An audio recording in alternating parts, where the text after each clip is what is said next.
They laughed. When Mountain Man bought the obese bride, but what she did next changed everyone. The bride auction in Cedar Falls was supposed to be entertainment, a crude spectacle designed to attract railroad workers to the growing frontier town. On that crisp October morning in 1883, Mayor Hutchins had organized what he called a matrimonial opportunity for the dozen or so unmarried women who'd responded to advertisements promising respectable marriages to frontier settlers. What actually happened was something closer to a livestock sale. 20-year-old Elara Whitman stood on the makeshift platform in the town square, her substantial 400-pound frame wrapped in the only decent dress she owned, a simple gray garment that had been let out so many times the seams barely held.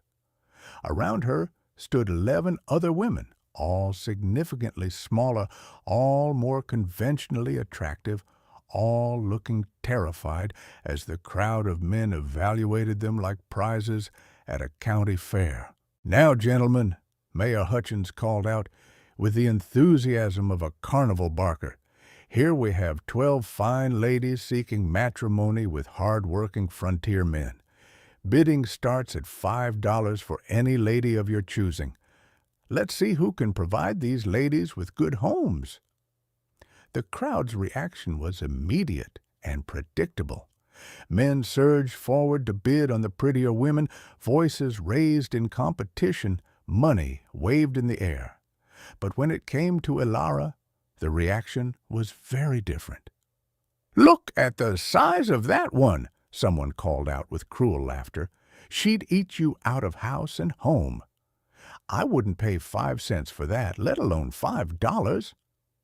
"Mayor, did someone roll a barrel onto the platform by mistake?" Elara kept her eyes downcast, tears streaming silently down her round cheeks. She'd known this would happen, had known she'd be mocked and rejected, but desperation had driven her to answer the advertisement anyway. Her parents had died in a cholera outbreak back east, leaving her with no family and no prospects.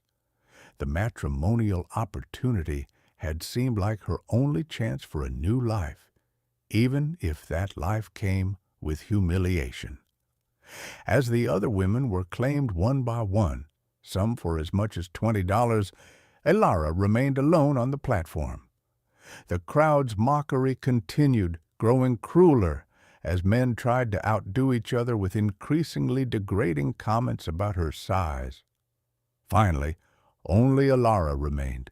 Mayor Hutchins looked around desperately, clearly uncomfortable with how his matrimonial opportunity was ending. "Come now, gentlemen. Surely someone needs a substantial helpmate. I'll start the bidding at just $1. $1 for a hard-working woman." Silence. Then more laughter. "I'll take her." The voice came from the back of the crowd, deep and authoritative. People turned to see who had spoken, and several stepped aside to clear a path. Gideon Marsh walked toward the platform, and even in a crowd of rough frontier men, he commanded attention. At 6'7", with a powerfully muscular build, massive shoulders, arms like tree trunks, and the kind of defined chest and six-pack abs that came from years of ranch work. He was an imposing figure. His weathered face showed perhaps 30 years of hard living, framed by dark hair and intense brown eyes that currently held barely concealed anger. Gideon owned the largest ranch in the territory, built from nothing through sheer hard work and determination. He was known as a fair employer, but a hard man, someone who tolerated no nonsense and had little patience for fools. He'd been married once, years ago, but his wife had died in childbirth, and he'd lived alone ever since. "You'll take her?" Mayor Hutchins asked, clearly shocked. "I said I'll take her," Gideon repeated, mounting the platform steps. He pulled a silver dollar from his pocket and pressed it into the mayor's palm. $1. The bid is met. He turned to Alara for the first time, and she was surprised to see no mockery in his expression. Just stern evaluation, as if he were assessing a piece of equipment rather than a woman. "Miss Whitman," he said, his voice quieter now, "I'm Gideon Marsh. I run a ranch about 5 miles from here. I'm offering you marriage, not romance, but a practical arrangement. You'll have a home, food, safety, and respect. In exchange, you'll help manage the household and whatever other work you're capable of. It's honest work for honest treatment. What do you say?" Alara stared at him, shocked by the straightforward proposal. She'd expected whoever claimed her to treat her like a burden, a joke, a last resort. She hadn't expected this kind of business-like respect. "Why?" she whispered. "Why would you want me when you could have chosen any of the others?" Gideon glanced at the jeering crowd, then back at her. "Because you're the only one up there who looks like she actually needs help. The others will do fine. They're pretty enough that they'll have plenty of options. You don't have options. And I don't have time for a wife who's going to spend her days primping in mirrors and complaining about frontier life. I need someone practical, hard-working, and grateful for a decent situation. That's you. So, are you coming with me or not?" It wasn't romantic. It wasn't even particularly kind. But it was honest. And it was more respect than anyone had shown Alara in months. "Yes," she said quietly, "I'll marry you." The crowd's reaction was mixed. Some continued laughing. Others seemed genuinely surprised by Gideon's choice. And a few looked almost respectful of his willingness to help someone nobody else wanted. A hastily summoned preacher performed a brief ceremony right there on the platform, and within 30 minutes, Alara Whitman had become Alara Marsh. As Gideon helped her into his wagon and they prepared to leave town, someone called out one final mocking comment. "Good luck with that, Marsh. Hope your wagon can carry the load." Gideon stopped the wagon, turned in his seat, and fixed the speaker with a look that could freeze fire. "My wife's name is Alara Marsh. You'll show her the respect due any married woman in this community. And if I hear anyone making crude comments about her again, we'll have words. Are we understood?" The threat was clear, and no one challenged it. Gideon drove out of Cedar Falls in silence, his new wife beside him, both of them adjusting to the reality of their arrangement. The journey to Gideon's ranch took about an hour through beautiful countryside. He didn't talk much, but what he did say was practical and informative, explaining the layout of his property, what her daily responsibilities would be, what she could expect from their arrangement. "The cabin's not fancy," Gideon said as they approached his homestead, "but it's solid and comfortable. You'll have the bedroom. I sleep in the loft. There's a kitchen, a main room, and a root cellar. The privy's out back, and there's a well with good water. I've got about 200 head of cattle, some chickens, and a few horses. The work's hard but honest. Any questions?" "Just one," Alara said quietly. "What exactly do you expect from this marriage? You said it was practical, not romantic. But what does that mean day to day?" Gideon considered his answer carefully. "I expect you to help manage the household. Cooking, cleaning, basic maintenance. Help with the chickens and the garden if you're able. Maybe help with bookkeeping. I'm not good with numbers. In return, you get a home, food, safety, and my protection. I won't ask for intimacy unless you want that. This is about partnership, not Anything else. Does that work for you?" "Yes," Elara said, relief evident in her voice. "That works for me." Gideon's cabin proved to be more substantial than Elara had expected. A solid two-room log structure with a loft, real glass windows, and even a few books on a shelf. But it was also clearly the home of a man living alone. Dishes stacked in the sink, dust on surfaces, laundry that needed attention. "I haven't been keeping up with the domestic side of things," Gideon admitted. "Been focused on the ranch work. If you can help get this place organized, that would be a real benefit." Over the following days and weeks, Elara threw herself into the work with an enthusiasm that surprised even her. She'd spent her life being told she was lazy, worthless, good for nothing but eating. But here, with real responsibilities and someone counting on her, she discovered capabilities she'd never known she possessed. She cleaned the cabin from top to bottom, organized everything with military precision, and began cooking meals that were not just nutritious but actually flavorful. She learned to manage the chickens, gather in eggs, and maintain the coop. She started a proper garden, planting crops for the following year. Most importantly, she took over Gideon's chaotic bookkeeping, bringing order to accounts that had been neglected for years.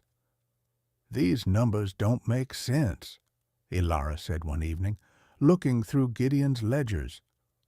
"You're showing a loss on paper, but I can see you've got healthy cattle, good land, and steady sales. Let me reorganize this properly."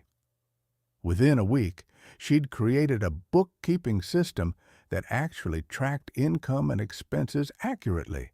For the first time in years, Gideon could see the true financial health of his operation, which was much better than he'd realized. "How did you learn to do this?" Gideon asked, genuinely impressed. "My father was a merchant back east," Elara explained. "I helped with his books from the time I was 12. I always liked working with numbers. They make sense in a way people often don't." But Elara's talents went beyond household management and bookkeeping. She had a gift for seeing what people needed and finding ways to help. When she learned that a pony, the teenage daughter of a local Cheyenne family, was struggling to learn English, Elara began tutoring her.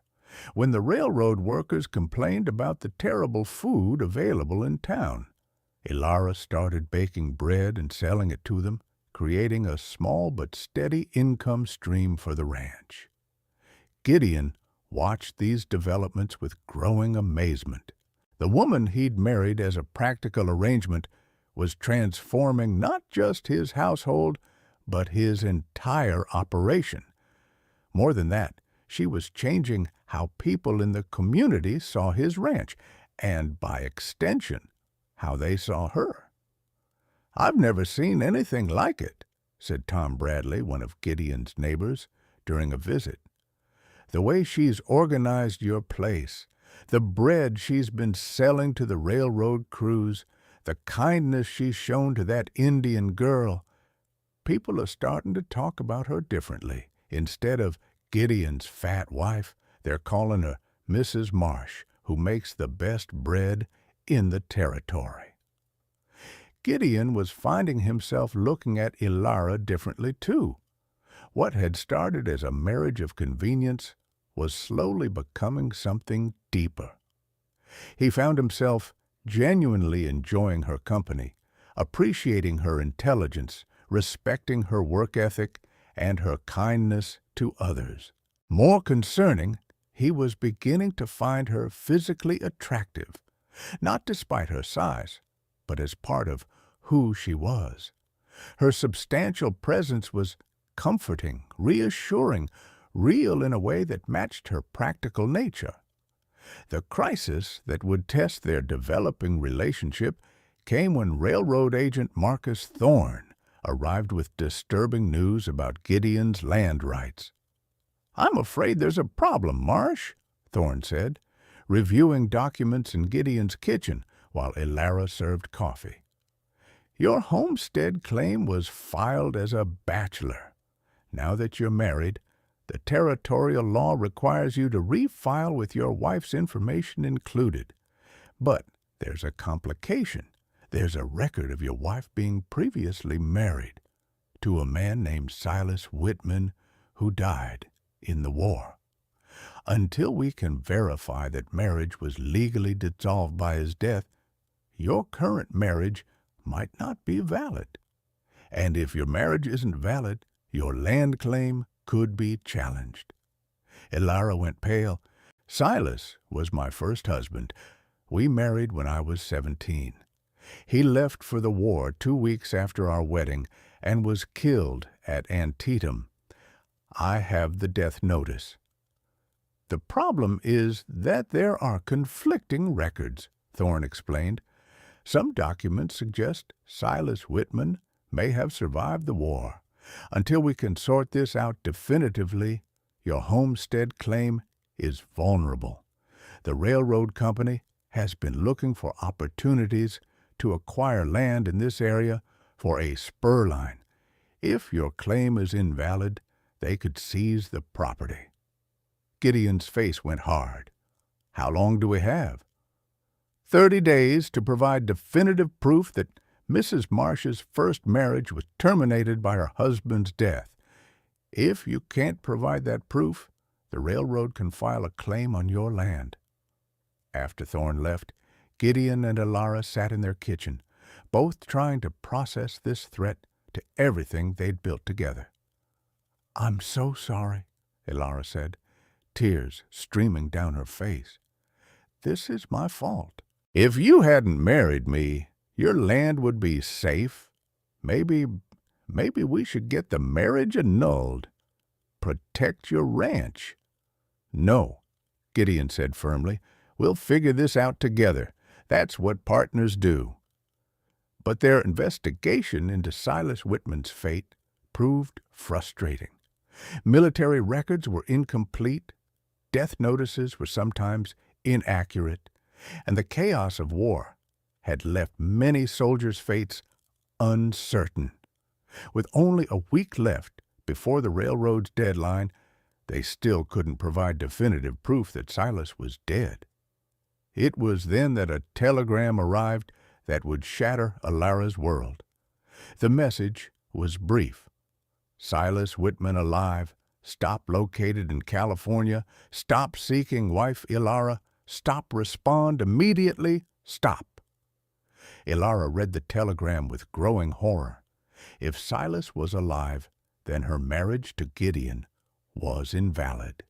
She was still legally married to her first husband. Everything she'd built, everything she'd found, her home, her purpose, her growing love for Gideon, would be lost. "I have to go," she said quietly, her voice barely audible. "If Silas is alive, then I'm not your wife. I'm his. And I've been living in sin. I've been deceiving myself and deceiving you. I have to go to him." "Elara, no," Gideon said, reaching for her. "We can fight this. We can—" "With what?" Elara asked, pulling away. "The law is clear. If Silas is alive, then I'm his wife, not yours. And you need to be free to marry someone else, someone who can actually be your legal wife and protect your land claim. I won't be responsible for you losing everything." That night, while Gideon slept, Elara packed her few possessions and left. She took nothing that belonged to the ranch, nothing that wasn't clearly hers from before the marriage. She left a note explaining that she was going to California to find Silas, and that Gideon should consider their marriage annulled. But fate intervened in the form of an early winter blizzard. Elara, traveling on foot because she wouldn't take one of Gideon's horses, was caught in the storm about 5 miles from the ranch. By the time Gideon discovered her missing the next morning, the snow was 3 feet deep and still falling. Gideon saddled his strongest horse and rode out into the blizzard, following Alara's trail until it disappeared in the swirling snow. He searched for hours, calling her name, refusing to give up despite the dangerous conditions. Finally, as exhaustion and hypothermia threatened to claim him too, he spotted a dark shape half buried in a snowdrift. Alara was barely conscious when he found her, her lips blue with cold, her breathing shallow. Gideon wrapped her in his coat, lifted her onto his horse, and made a desperate ride back to the ranch. For the next 3 days, he nursed her back to health, never leaving her side, feeding her warm broth and gradually bringing her body temperature back to normal. "Why did you come after me?" Alara asked when she was finally strong enough to talk. "You should have let me go. Let me be someone else's problem." "Because I love you," Gideon said simply. "I don't care about legal technicalities or first husbands or railroad claims. I love you, Alara. You're my wife in every way that matters. You transformed my house into a home, my ranch into a real operation, and my life into something worth living. I'm not letting you go without a fight.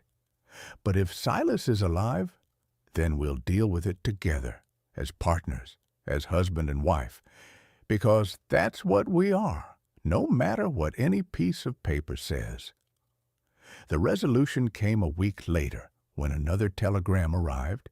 This one was from the War Department, responding to inquiries Gideon had made through political connections. Silas Whitman confirmed dead, stop killed. Antietam, September 1862. Stop previous telegram error. Stop records corrected stop.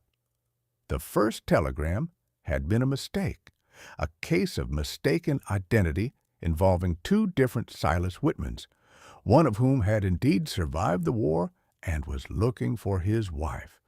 But Alara's Silas was definitively dead, had been dead for over 20 years. "It's over," Gideon said, holding the telegram with trembling hands. "You're legally free. We're legally married. The ranch is safe." Their remarriage ceremony, this time with absolute certainty about its validity, was attended by the entire town of Cedar Falls. The people who had mocked Alara 8 months ago now came to celebrate her wedding.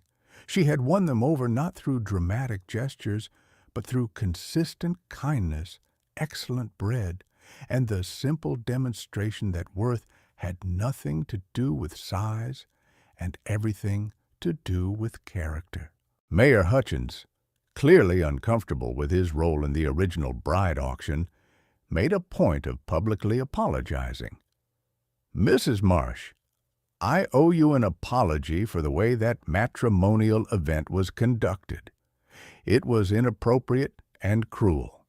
But I have to say, watching how you've become part of this community, how you've helped people and brought us together, you've shown all of us what real value looks like. We're better for having you here." Even Marcus Thorne, the railroad agent, came to the wedding.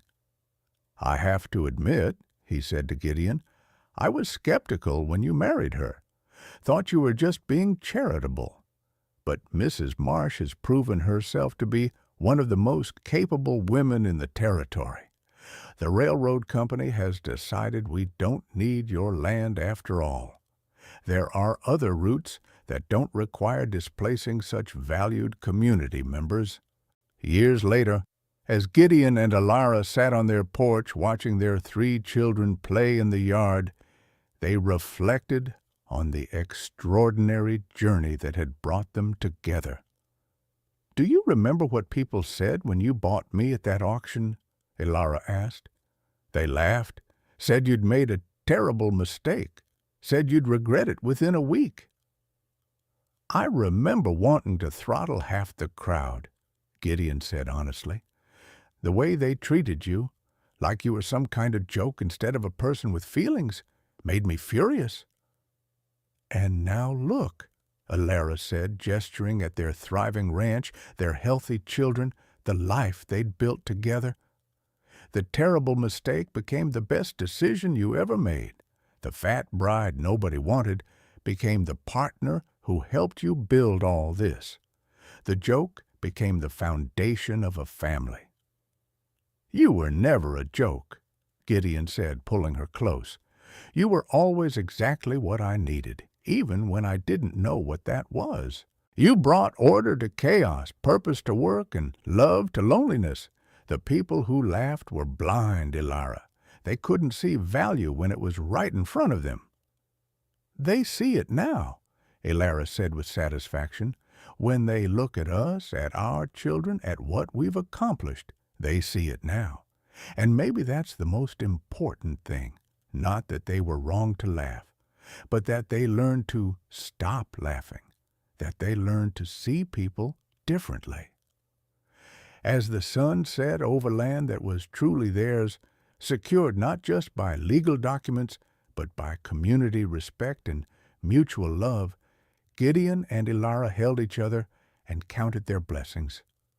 What had started as a cruel spectacle and a marriage of convenience had become a love story that transformed not just two lives, but an entire community's understanding of worth, value, and the power of seeing beyond superficial appearances to recognize the extraordinary in the unexpected.